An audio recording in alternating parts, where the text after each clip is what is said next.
Okay, my opinion is, look, there's really no face on it unless you look in the mirror, because the city, the programs, the governors, mayors, senators, whatever, they don't put us in this position.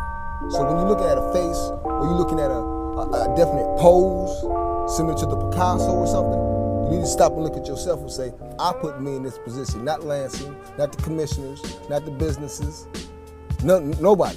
Did nobody make me hold that sign? Did no one make me try to do things that I know I shouldn't have did?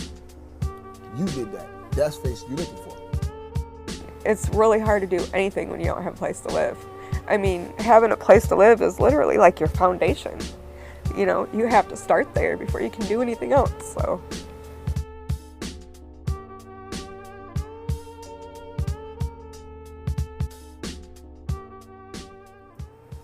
On the street. Where did you sleep? Yeah.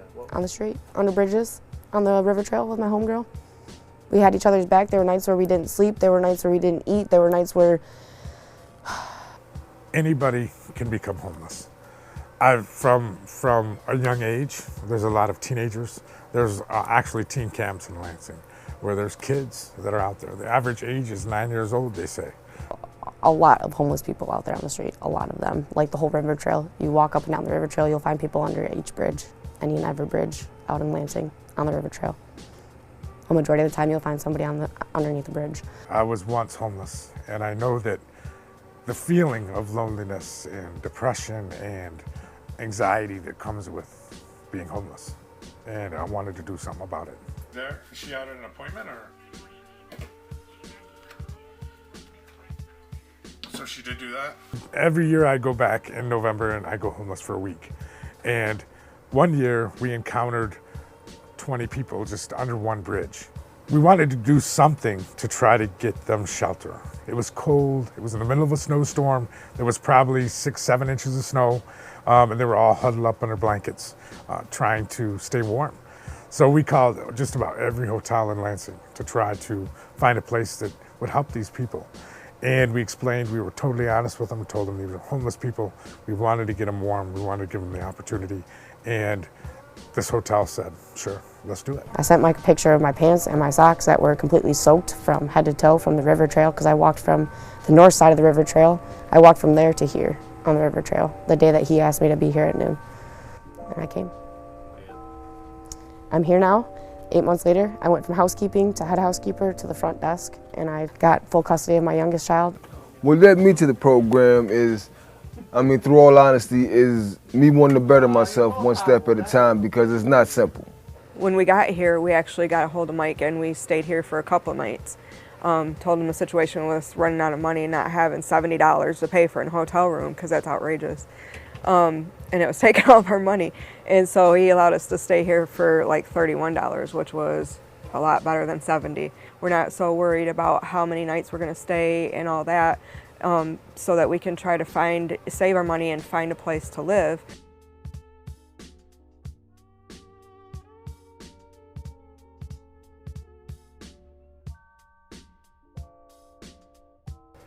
And then we ran into another landlord that we're dealing with right now. And I'm actually gonna have to go to legal aid and get my security deposit back.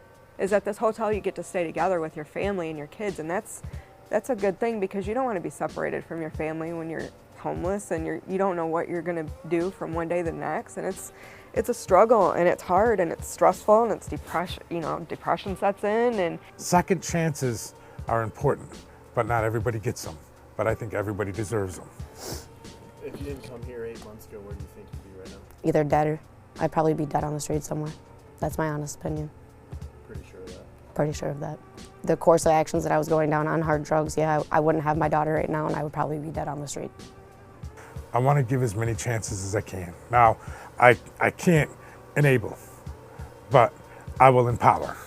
I will empower you to get to the next step. And Mike Carter, you know what I'm saying, he like a fullback to me, you know what I'm saying. I'm like the tailback, you know what I'm saying. So he blocking the way, you know what I'm saying. Any inappropriate decisions or anything, he sits down and he says, realize that, we're giving you the opportunity, and the opportunity is actually there. So the time that we spend with you, realize that, one, we mean it from our heart, and two, we would appreciate you giving the effort. If we can attack and have a real conversation about what homelessness is and how we can end it, and all of us can get together, we can end homelessness. We can. You really But think we can end it? I'm almost positive we can end it, because I've seen it every day. I've seen the most chronic people that have been homeless for 20 years.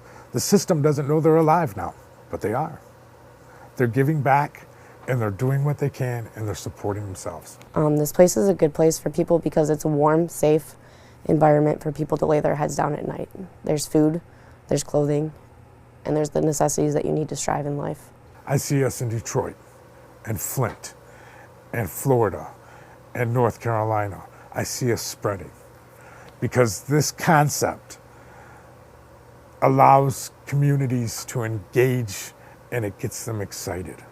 It gets them an opportunity to really do something and see the results.